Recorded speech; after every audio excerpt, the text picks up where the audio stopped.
여러분, 오늘 하루 동안 어떤 말들을 하셨나요? 가족과 나눈 대화, 이웃과의 짧은 인사, 모임에서 오간 이야기들. 그 말들 중에서 혹시 나중에 돌아보면서 그 말은 하지 말거리라고 생각하신 것이 있으셨나요? 나이가 들수록 말이 더 중요해집니다. 이것이 역설처럼 들릴 수 있습니다. 젊을 때보다 경험이 많아지고 아는 것이 많아지고 할 말이 많아지는 시기인데 왜 더 조심해야 하느냐고 하실 수 있습니다. 하지만 바로 그렇기 때문입니다. 경험이 많아질수록 말이 늘어나기 쉽고 아는 것이 많아질수록 충고하고 싶은 마음이 커지고 살아온 세월이 길수록 그 세월을 기준으로 현재를 판단하고 싶어집니다. 그리고 그런 말들이 좋은 의도에서 나왔더라도 받아들이는 사람에게는 전혀 다르게 느껴지는 경우가 많습니다. 사람은 행동보다 말로 기억되는 경우가 많습니다. 어떤 분이 평생 좋은 일을 많이 하셨어도 모임에서 한말 한마디가 관계를 서먹하게 만드는 경우가 있습니다. 반대로 특별히 대단한 것을 하지 않아도 항상 따뜻하게 말하는 분들은 주변에 사람이 끊이지 않습니다. 말이 그 사람 전체를 대표하는 경우가 생각보다 훨씬 많습니다. 좋은 의도로 한 말이 상처가 되는 경우도 있습니다. 걱정이 되어서 한 말인데, 도움이 되라고 한 말인데, 경험에서 나온 진심인데라고 생각하셨는데 상대방은 전혀 다르게 받아들인 경험이 있으신가요? 이런 일이 반복되면 관계가 서서히 멀어지고 나중에는 왜 사람들이 연락을 줄이는지 이유를 모르게 되기도 합니다. 왜 어떤 분은 나이 들수록 주변에 사람이 많고 어떤 분은 점점 외로워지는 걸까요? 건강 상태도 경제적 여건도 비슷한데 이런 차이가 생기는 가장 큰 이유 중 하나가 바로 말버릇입니다. 함께 있으면 기분이 좋아지는 말을 하는 사람. 곁에는 사람이 모이고 만나고 나면 왠지 불편한 말을 하는 사람 곁에서는 사람이 서서히 떠나갑니다. 혹시 여러분도 좋은 뜻으로 한 말 때문에 관계가 멀어진 경험이 있으신가요? 오늘 이 영상에서는 노후를 가장 빠르게 망치는 말버릇 6가지를 차분하게 이야기해 드리려고 합니다. 이것은 훈계가 아닙니다.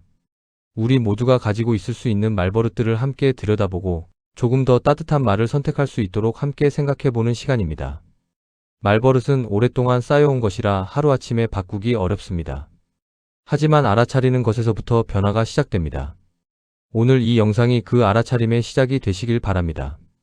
여러분, 이 말을 최근에 하신 적 있으신가요? 내가 살아봐서 아는데 내 경험으로는 말이야. 나이 먹어봐야 알아. 이런 말들이 입에서 자연스럽게 나온 적이 있으시다면 오늘 이 이야기가 특별히 중요할 수 있습니다. 이 말이 왜 문제가 될까요? 우선 이 말에는 숨겨진 전제가 있습니다. 나는 알고 있고 너는 모른다는 전제입니다. 아무리 좋은 의도로 시작했더라도 이 전제가 깔린 말을 듣는 상대방은 무의식적으로 내 생각은 틀렸다는 건가라는 느낌을 받게 됩니다. 그리고 그 느낌이 반복되면 그 사람에게 이야기를 꺼내는 것 자체가 부담스러워집니다. 자식과의 관계에서 이것이 특히 자주 일어납니다. 자녀가 어떤 결정을 하려고 할 때 또는 어떤 고민을 이야기할 때 내가 살아봐서 아는데 그건 이렇게 해야 해라는 말이 나옵니다. 부모로서 자녀가 실수하지 않기를 바라는 진심에서 나온 말입니다. 하지만 성인이 된 자녀에게 이 말은 나는 아직도 내가 스스로 판단하기 어렵다고 생각한다는 메시지로 받아들여질 수 있습니다. 실제로 이런 경우가 있습니다. 40대 아들이 새로운 직장으로 이직을 고려하면서 아버지와 이야기를 나눴습니다. 아버지는 내가 살아봐서 아는데 그 나이에 이직은 위험해. 지금 직장에 안정적으로 있는 게 나아라고 하셨습니다. 아버지의 말씀은 진심 어린 걱정에서 나온 것이었지만 아들은 그 이후로 중요한 결정을 아버지와 상의하지 않게 되었습니다. 말해봐야 어차피 반대하실 것이라는 생각이 자리 잡은 것이지요. 젊은 세대와의 관계에서도 마찬가지입니다. 손자녀나 젊은 지인에게 내가 살아봐서 아는데라는 말로 시작하면 그 말 이후의 내용이 아무리 좋아도 온전히 받아들여지기 어렵습니다. 자신의 경험이 부정당하는 느낌이 들기 때문입니다. 왜 이 말버릇이 생길까요? 오랫동안 살아오면서 쌓인 경험이 실제로 소중하고 가치 있기 때문입니다. 그 경험을 나누고 싶은 마음, 도움이 되고 싶은 마음이 이 말을 만들어냅니다. 나쁜 의도에서 나오는 것이 아닙니다. 하지만 아무리 좋은 내용이라도 전달하는 방식이 잘못되면 받아들여지지 않습니다. 어떻게 바꿀 수 있을까요?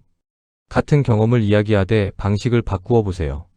내가 살아봐서 아는 데를 내 경험으로는 이런 경우가 있었는데 혹시 참고가 될까요? 로 바꾸는 것입니다. 전달하는 내용은 같아도 받아들이는 느낌이 완전히 달라집니다. 전자는 결론을 내리는 말이고 후자는 제안하는 말입니다.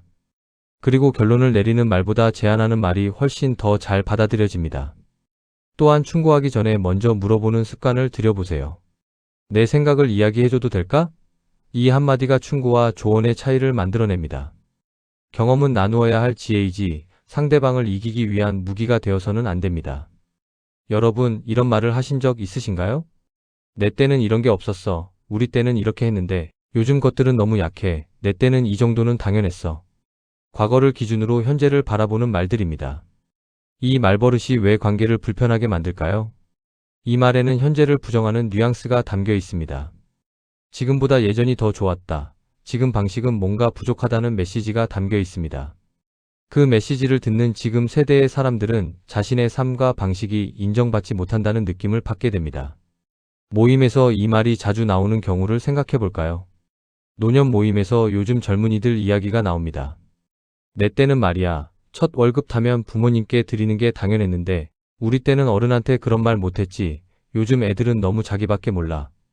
이런 말들이 오가는 자리에 혹시 젊은 세대의 누군가가 함께 있다면 그 자리가 얼마나 불편할지 생각해 보세요. 그리고 이 말이 자녀와의 관계에서 반복될 때 어떤 일이 생기는지 생각해 볼까요? 내 때는 이 정도 힘든 건 힘든 축에도 못 끼었어 라는 말은 자녀가 힘들다고 이야기할 때 그 힘듦을 인정하지 않는 것입니다. 아무리 사실이라도 힘들다고 말하는 사람에게 필요한 것은 비교가 아니라 공감입니다. 이 말이 반복되면 자녀는 힘든 이야기를 부모에게 꺼내지 않게 됩니다. 왜 이 말버릇이 생길까요? 지나온 세월에 대한 자부심이 있기 때문입니다. 실제로 힘든 시절을 버텨내며 살아온 것이 사실이고 그 시절의 방식이 잘못된 것도 아닙니다. 하지만 시대는 변하고 각 시대마다 그 시대에 맞는 어려움이 있습니다. 과거의 어려움이 더 컸다고 해서 현재의 어려움이 가벼워지는 것은 아닙니다. 어떻게 바꿀 수 있을까요? 내 때는 이라는 말이 나오려 할 때 잠깐 멈추어 보세요. 그리고 상대방의 이야기에 집중해 보세요. 그 시절과 지금이 다르긴 하지만 어쨌든 힘들겠네라는 공감의 말이 내 때는 더 힘들었어 보다 훨씬 관계를 따뜻하게 만들어줍니다. 과거는 소중한 추억으로 간직하되 그것을 현재를 평가하는 기준으로 사용하지 않는 것. 이것이 세대를 연결하는 지혜입니다. 여러분, 이 말을 들었을 때 어떤 기분이 드시나요? 누구 아들은 더 잘하던데, 저 집은 이렇게 하던데, 당신 친구는 잘하던데. 비교하는 말들입니다. 이 말이 관계를 얼마나 망가뜨릴 수 있는지 생각해 보신 적 있으신가요? 비교하는 말은 상대방에게 두 가지 메시지를 동시에 전달합니다. 첫 번째는 지금 내가 하는 것이 부족하다는 것이고, 두 번째는 나는 너보다 다른 사람에게 더 만족한다는 것입니다. 이 두 가지 메시지를 반복해서 받은 사람이 그 관계에서 어떤 감정을 갖게 될지 생각해 보세요. 자녀와의 관계에서 비교하는 말이 어떤 상처를 남기는지 생각해 볼까요? 누구 아들은 이번에 이런 직장에 들어갔다던데, 누구 딸은 이렇게 했는데, 너는 왜라는 말을 어릴 때부터 성인이 되어서도 반복적으로 들은 자녀의 마음이 어떨까요? 처음에는 더 잘하고 싶다는 동기가 생길 수 있지만 그것이 반복되면 어느 순간 나는 부모님께 절대 충분하지 않다는 생각이 자리 잡게 됩니다. 그리고 그 생각은 관계에 깊은 상처로 남습니다. 배우자 사이에서도 비교하는 말은 매우 파괴적입니다. 저 집 남편은 요리도 잘한다던데, 당신 친구 부인은 이런 걸 잘하던데. 이런 말들이 쌓이면 배우자는 자신이 결코 충분하지 않다는 느낌을 갖게 됩니다. 그 느낌이 깊어지면 관계 전체가 식어갑니다. 친구 사이에서도 마찬가지입니다. 모임에서 누구는 이런 집에 살던데, 누구는 이만큼 가졌다던데라는 말이 나올 때 그 자리에 있는 사람들이 어떤 기분인지 생각해 보세요. 자신의 상황과 비교하게 되고 결핍감이 생기고 그 자리가 불편해집니다. 왜 이 말버릇이 생길까요? 더 좋은 것을 향한 기대에서 비롯됩니다. 자녀가 더 잘 되기를 바라는 마음, 배우자가 더 좋은 방향으로 바뀌기를 바라는 마음에서 나옵니다. 하지만 비교는 동기를 주는 것이 아니라 상처를 줍니다. 어떻게 바꿀 수 있을까요? 비교하고 싶은 마음이 들 때 그 말 대신 직접적인 기대를 표현해 보세요. 누구는 이렇게 하던 데가 아니라 나는 이런 것을 원한다로 바꾸는 것입니다. 그리고 그것보다 더 중요한 것은 상대방의 지금 모습을 있는 그대로 인정하는 것입니다. 비교 없이 당신이 이런 점에서 좋다고 말하는 것이 관계를 따뜻하게 만들어줍니다. 비교는 두 사람 사이를 갈라놓는 말입니다. 연결하는 말을 선택하세요. 여러분, 누군가 힘들다고 이야기할 때 가장 먼저 하시는 말이 무엇인가요? 그건 내가 잘못한 거야. 그때 이렇게 했어야지. 그러니까 내가 뭘 했어. 공감보다 판단이 먼저 나오는 말들입니다. 이 말버릇이 왜 문제가 될까요? 사람이 힘든 이야기를 꺼낼 때 가장 먼저 원하는 것은 해결책이 아닙니다. 내 마음을 알아주는 것, 내 상황을 이해해 주는 것을 먼저 원합니다. 그런데 이야기를 시작하자마자 그건 내가 잘못한 거야 라는 판단이 나오면 그 순간 마음이 닫혀버립니다. 이 사람에게는 더 이야기할 필요가 없겠다는 생각이 드는 것이지요. 이것이 자녀와의 관계에서 어떻게 나타날까요? 자녀가 직장에서 힘든 일이 생겨서 이야기를 꺼냈습니다. 팀장과 갈등이 생겼어요 라고 했을 때 부모가 그건 내가 요령 있게 처신하지 못해서 그런 거야 라고 반응했습니다. 아마도 부모는 자녀가 더 잘 처신하기를 바라는 마음에서 한 말일 것입니다. 하지만 자녀 입장에서는 이미 힘든 상황에서 부모에게까지 잘못을 지적당한 것이 됩니다. 그 이후로 자녀는 힘든 이야기를 부모에게 하지 않게 됩니다. 친구 관계에서도 마찬가지입니다. 친구가 배우자와 갈등이 있다고 이야기했을 때 그건 내가 먼저 이렇게 했어야지라고 반응하면 어떻게 될까요? 친구는 공감을 받으러 왔는데 판단을 받은 것입니다. 다음에는 그 이야기를 꺼내지 않을 것이고 점점 중요한 이야기를 하지 않게 됩니다. 왜 이 말버릇이 생길까요? 진심으로 도움이 되고 싶기 때문입니다. 문제를 빨리 해결해주고 싶고 같은 실수를 반복하지 않도록 알려주고 싶은 마음이 있습니다. 하지만 도움을 주는 방식에서 공감이 먼저 와야 한다는 것을 놓치게 됩니다. 어떻게 바꿀 수 있을까요? 힘든 이야기를 들을 때 바로 판단이나 해결책을 내놓기 전에 먼저 이렇게 말해보세요. 그랬구나, 많이 힘들었겠다. 이 한마디가 관계를 지켜줍니다. 그리고 조언하고 싶다면 공감 이후에 먼저 물어보세요. 내 생각을 말해줘도 될까? 이렇게 물어보고 나서 하는 조언은 판단이 아니라 배려로 받아들여집니다. 공감이 먼저입니다. 판단은 나중입니다. 여러분, 힘들 때 솔직하게 힘들다고 말씀하시나요? 나는 괜찮아, 별거 아니야, 신경 쓰지 마. 자신의 감정을 숨기고 쌓아두는 말들입니다. 이 말버릇이 왜 문제가 될까요? 표면적으로는 자신을 강하게 보이려는 것처럼 보이지만 실제로는 여러 가지 문제를 만들어냅니다. 첫 번째로 속병을 만듭니다. 괜찮다고 말하면서도 실제로는 괜찮지 않은 감정들이 내부에 쌓입니다. 표현되지 못한 감정은 사라지지 않습니다. 마음 안에 쌓이다가 어느 순간 예상치 못한 방식으로 터져 나오거나 몸으로 나타납니다. 만성 피로, 소화장애, 수면 문제, 우울감. 이런 것들이 오랫동안 감정을 억눌러 온 결과로 나타나는 경우가 있습니다. 두 번째로 인간관계를 왜곡시킵니다. 나는 괜찮아라고 말했지만 실제로는 괜찮지 않았다면 상대방은 나중에 그것을 알게 됩니다. 그때 왜 말하지 않았어? 라는 의문이 생기고 관계에 불신이 쌓입니다. 또는 상대방이 정말 괜찮구나라고 생각하고 더 이상 신경을 쓰지 않았다가 나중에 내가 그렇게 말했는데 왜 몰랐어? 라는 원망이 생기기도 합니다. 세 번째로 도움을 받을 기회를 스스로 차단합니다. 힘들다고 말해야 도움을 받을 수 있습니다. 괜찮다고 하면 주변 사람들은 도움이 필요하지 않다고 생각합니다. 그러면 정작 도움이 필요할 때 혼자 감당해야 하는 상황이 됩니다. 왜 이 말버릇이 생길까요? 우리 세대는 힘든 것을 표현하는 것이 약한 것이라고 배우며 자라온 경우가 많습니다. 참는 것이 강한 것이고 자신의 감정을 드러내지 않는 것이 어른다운 것이라고 여겼습니다. 그래서 힘들 때도 괜찮다는 말이 자동으로 나오는 것이지요. 어떻게 바꿀 수 있을까요? 힘들 때 힘들다고 말하는 연습을 해보세요. 처음에는 어색할 수 있습니다.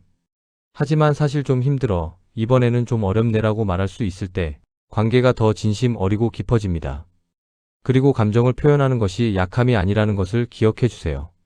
오히려 솔직하게 감정을 나눌 수 있는 것이 진정한 힘입니다. 그 솔직함이 관계를 더 깊고 따뜻하게 만들어줍니다.